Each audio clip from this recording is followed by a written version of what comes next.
ജനീവയിൽ അമേരിക്കയും ഇറാനും തമ്മിലുള്ള നിർണായകമായ ആണവ ചർച്ചകളുടെ രണ്ടാം ഘട്ടം ആരംഭിച്ചു. 4 വർഷമായി തുടരുന്ന യുദ്ധം അവസാനിപ്പിക്കാൻ റഷ്യ, യുക്രൈൻ, യുഎസ് എന്നിവർ പങ്കെടുക്കുന്ന ചർച്ചകൾ ജനീവയിൽ പുരോഗമിക്കുന്നു.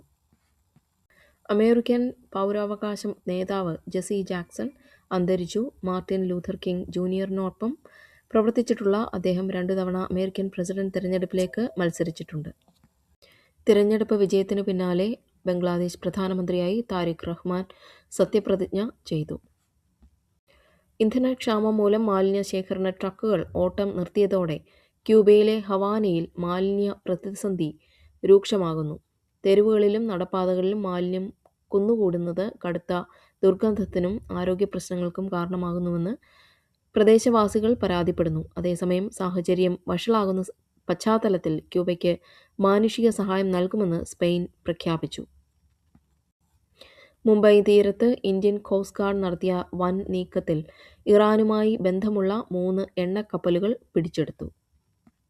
ജയിലിൽ കഴിയുന്ന മുൻ പാകിസ്ഥാൻ പ്രധാനമന്ത്രിയും ക്രിക്കറ്റ് ഇതിഹാസവുമായ ഇമ്രാൻഖാന് മതിയായ ചികിത്സയും മാനുഷിക പരിഗണനയും നൽകണമെന്ന് ആവശ്യപ്പെട്ട് സുനിൽ ഗാവസ്കർ, കപിൽ ദേവ് എന്നിവരടങ്ങുന്ന 14 മുൻ അന്താരാഷ്ട്ര ക്രിക്കറ്റ് ക്യാപ്റ്റന്മാർ പാകിസ്ഥാൻ പ്രധാനമന്ത്രി ഷെഹ്ബാസ് ഷെറീഫിന് കത്തയച്ചു.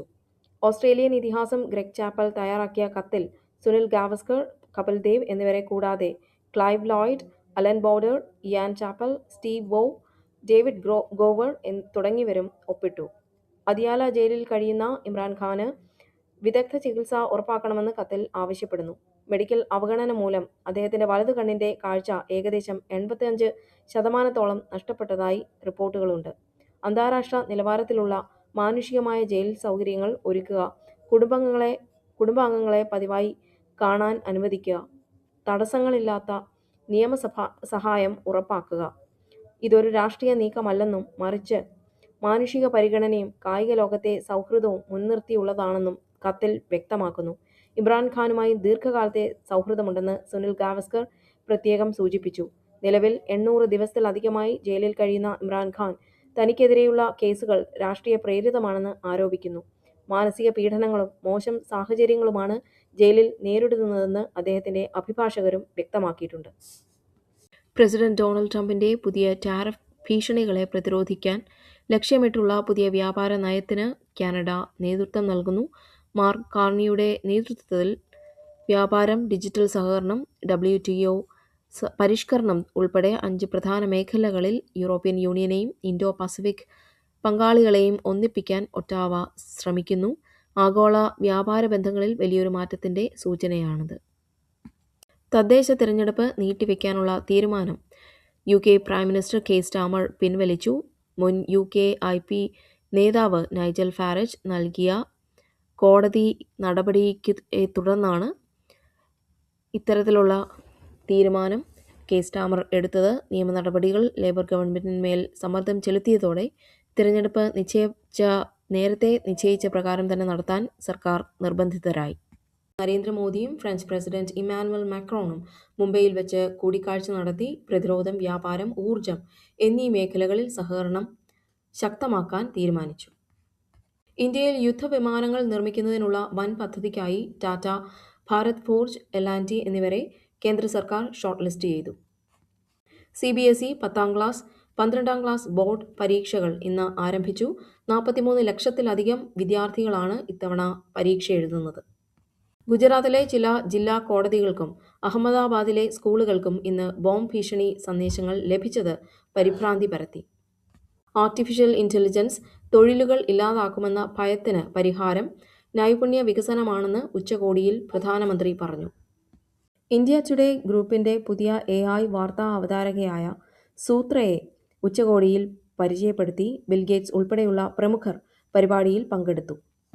2035ഓടെ പുനരുപയോഗ ഊർജത്തിൽ പ്രവർത്തിക്കുന്ന AI ഡേറ്റാ സെന്ററുകൾ നിർമ്മിക്കാൻ $100 ബില്യൺ നിക്ഷേപിക്കുമെന്ന് അദാനി എന്റർപ്രൈസസ് അറിയിച്ചു.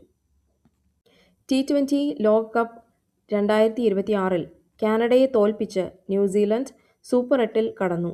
സിംബാബ്വെ അയർലൻഡ് മത്സരം മഴ മൂലം ഉപേക്ഷിച്ചതോടെ സിംബാബ്വെ യോഗ്യത നേടി. മുൻ ചാമ്പ്യന്മാരായ ഓസ്ട്രേലിയ പുറത്തായി. T20 ക്രിക്കറ്റിൽ 700 വിക്കറ്റ് തേയ്ക്കുന്ന ആദ്യ ബൗളറായി അഫ്ഗാനിസ്ഥാന്റെ റാഷിദ് ഖാൻ മാറി.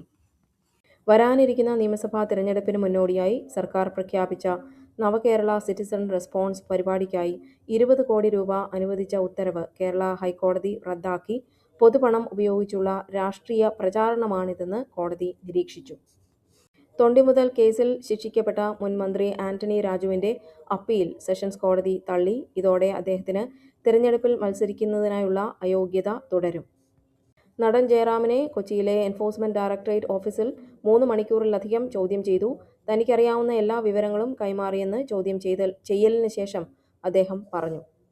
കേരളത്തിലെ ബാറുകളുടെ പ്രവർത്തന സമയം രാവിലെ 10 മണി മുതൽ അർദ്ധരാത്രി 12 മണി വരെ നീട്ടാൻ സർക്കാർ തീരുമാനിച്ചു. വിനോദസഞ്ചാര മേഖലയിലെ പരാതികൾ കണക്കിലെടുത്താണ് ഈ മാറ്റം. തീരപ്രദേശങ്ങളിലെ വേലിയേറ്റം മൂലമുണ്ടാകുന്ന നാശനഷ്ടങ്ങൾ സംസ്ഥാന സവിശേഷ ദുരന്തമായി കേരളം പ്രഖ്യാപിച്ചു. ഇതോടെ ദുരിതാശ്വാസ നിധിയിൽ നിന്ന് ഇരകൾക്ക് ധനസഹായം നൽകാനാകും. കണ്ണൂരിലെ അഞ്ചരക്കണ്ടിയിൽ 600 കോടി രൂപ ചെലവിൽ നിർമ്മിക്കുന്ന സയൻസ് ആൻഡ് IT പാർക്കിന്റെ ശിലാസ്ഥാപനം മുഖ്യമന്ത്രി പിണറായി വിജയൻ നിർവഹിച്ചു. കോഴിക്കോട് കല്ലായി റോഡിലെ ജയലക്ഷ്മി സിൽക്സിൽ വൻ തീപിടുത്തം ഉണ്ടായി. 2 നിലകൾ പൂർണ്ണമായും കത്തിയെങ്കിലും ആർക്കും പരിക്കേറ്റതായി റിപ്പോർട്ടില്ല. ചൂട് വർദ്ധിക്കുന്ന സാഹചര്യത്തിൽ 6 ജില്ലകളിൽ യെല്ലോ അലർട്ട് പ്രഖ്യാപിച്ചു. കടുത്ത സൂര്യപ്രകാശമേൽക്കുന്നത് ഒഴിവാക്കണമെന്ന് നിർദ്ദേശമുണ്ട്.